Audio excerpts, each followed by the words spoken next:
But that state financially? With their health care, I agree with that. Yeah. I've been against the massive, mandatory health insurance since he, came up with it. I argued with him about it on television. I just disagreed with it then. I think my concerns have been proved right. It's a disaster now. It's the state's like bankrupt because of it, and he's going to have to answer for that.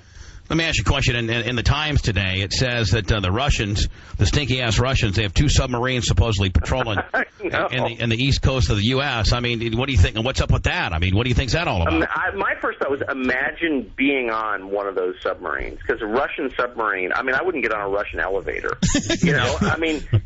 Those things are so likely to sink that it's just terrifying. I felt bad for the guys on there. But what do you think the motive is? I mean, this is they say that this might be the closest they've been in a while. Yeah, they're just muscle flexing. We're Russia, we're tough.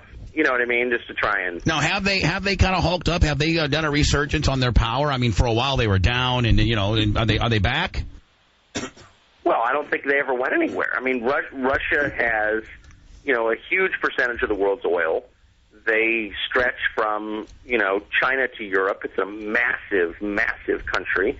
And they have a lot of nuclear weapons. I mean, they've always been really powerful. They've always had a sense of themselves as a player on the world stage. And they've always had this strain of aggressive nationalism.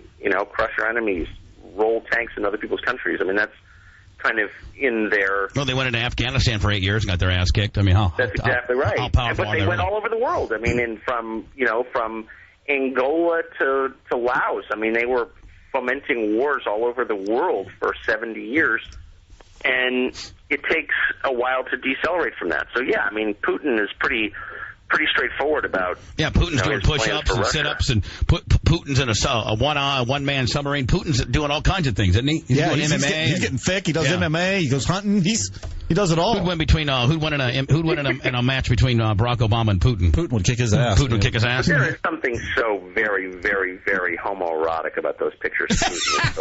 Him shirtless on the horse. Yeah, he's always flexing in a mountain stream or something. I mean, it's really gay. Gay. Do you fly fish topless like that? I never have fly fished. I was fly fishing day before yesterday, and I had a shirt on. It's just... See, I picture Tucker. Nothing but hip waders. Yeah, I picture Tucker with hip waders and a Marlboro Red, kind of hanging out, kind of like the Marlboro cowboy Marlboro man, topless with just his waders on, fly fishing, flexing his chest while he's doing a Sidewinder cast. Actually, I have done that before, but it turns out that fish don't like the smell of tobacco. I actually do dip Copenhagen when I fish. Wow, he's a man's man, man. He is. You play that nerd on TV, my friend, but you can heli arc, you can MIG weld. I mean, you can fly. I mean, you're the man, kid. I can't MIG weld, but I can dip Copenhagen. You can't heli. You can MIG and heli arc, can't you? I cannot heli arc. Okay. I can spot weld and just prepare aluminum. Now, supposedly, I guess there's a report that Americans have doubled their prescriptions for antidepressants. Do you think that we're overly medicated? It's awful. And that's completely true. I mean, don't you think that's true? Yeah. I mean, do you know anybody who's not, on some kind of medication? I'm on it. Brett, you're on it, right? Spice, you on it? You on a medication? I'm on stuff. Yeah, you're on stuff. Everybody in this room's on stuff. Manson, you're on stuff, aren't you? Yeah, like lovastatin. Yeah, but they prescribe you something. Yeah, they get you cholesterol. Yeah. Ned, where do we begin with you, kiddo? I'm on everything. But you're not on anything that the doctor gives you, are you? Well, I could get it from the doctor, but I prefer to get it on the street. He gets it from the VA. Don't let him fool you. He gets it from the VA. You get that stuff from the VA? By the handful. Man, Ned goes. Let me tell you something. I'm not trying to blow anybody in. Ned goes down to the VA, my friend, and he comes down here like it's Christmas. You would not believe. Yes, let me tell you something. Have you ever taken that stuff, though? It is so bad for your brain. What? What stuff? So what? The stuff that Are you preserving your brain for science? All the antidepressants and anti-anxiety medication and all that stuff. I mean, it's just getting high. Hey, and Ned doesn't bring Ned doesn't bring anything anti, man. He brings stuff to zip you up, man. There's no anything that Ned brings is not about bringing you down. It brings you up, kid, and it makes you feel real good. Well, but Ned's like battling flashbacks of Quezon and stuff like that. But for those of us who weren't under siege for a month in the Vietnam highlands, I think we have very few excuses. Ned happens to be one of the very few people that thought Vietnam was a party, and God, we should on CD one of these days pull all what was it, Ned? Apocalypse Ned. Apocalypse Ned. We had a whole series called Apocalypse Ned. And it was about It was about real life scenarios that he experienced over Vietnam, from cutting Vietnamese men's heads off and using them for soccer balls to going to a whorehouse with a dirty needle of heroin, and flaming, using his flamethrower to burn down an entire village of children. I mean, that's incredible. Ned, did you enjoy Vietnam? I loved it. It was like the Wild West. You could literally, Ned, when you're out Nobody got prosecuted from being in Vietnam except like one guy for the My Lai massacre. One guy. There was a lot of massacring going on, let me tell you that. I mean, Ned, would you just go into a village and just start just blast people? Oh, yeah. Now, is there statute of limitations for war crimes, Brent? Or could Ned be tried? He could be tried. Well, track me down. Go ahead. Try. Yeah, they're just now getting to the Pol Pot just now. His guys. They're just now getting around to those guys. Hey, Brent, could we get some of the Apocalypse Ned, some of the more, and send them to Tucker? Sure, absolutely. Has Tucker got the new Cleanliness package? No, he doesn't. I can send him one of those, too. And get him a big, all the Bubba shirts. And I don't know if he'd wear a Bubba Army shirt or not, but maybe we'll send them to him. Apocalypse Ned. So good. Oh yeah, Ned. What was the one, Ned, where you were sharing needles with somebody and you had a whore? How was that about? I believe I used napalm as a lubricating agent, and it didn't turn out well. You used napalm for lube. Wow. Yeah.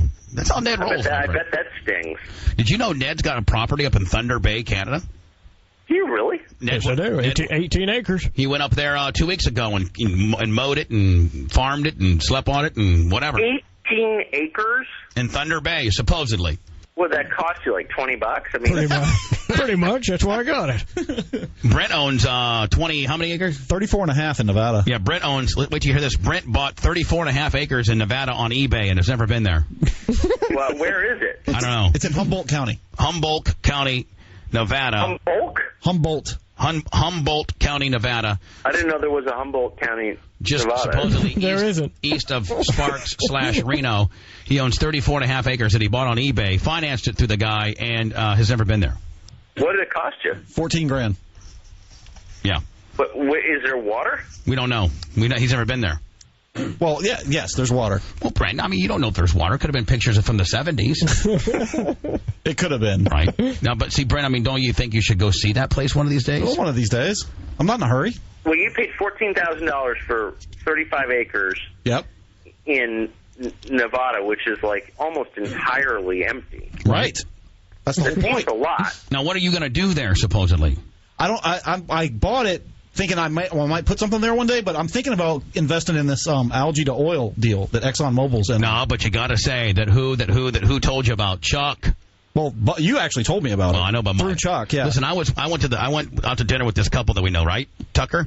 Was it about 2 years ago? Yeah, roughly. And this guy's a doctor, right? He's really, really a good guy, but he's really soft spoken and really smart, which tends to intimidate me, right? And especially the smart part. So we're sitting there. He goes, "Hey, have you ever heard of algae to oil?" I go, "Chuck, you're such a weirdo." And have you ever heard of algae to oil? Have you heard of it before, Tucker? No.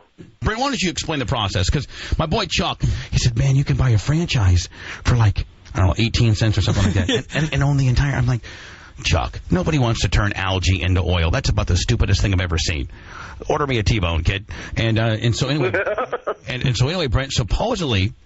This is a big deal. In fact, Exxon just committed like $500 million to it. Yeah, they just invested $500 million, and the federal government just invested $85 million. They think it's the most viable biofuel. The bottom line is you can grow algae, Tucker, and you can compress it, and the byproduct of pressing algae is an oil that you can refine.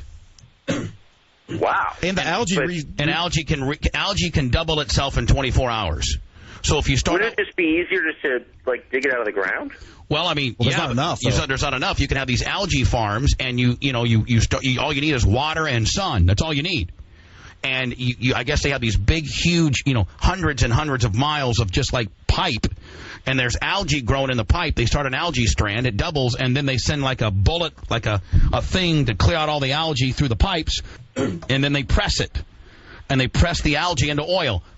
That's giving you the Bubba 5th grade education version of it, but that's kind of what I gather. Is that what you gather? Yeah, that's what I gather. That's the summary of it. Yeah. Wow. So do me a favor. Will you later today when you're on the computer looking at porn, minimize that screen and Google algae to oil or something like that and see what you think.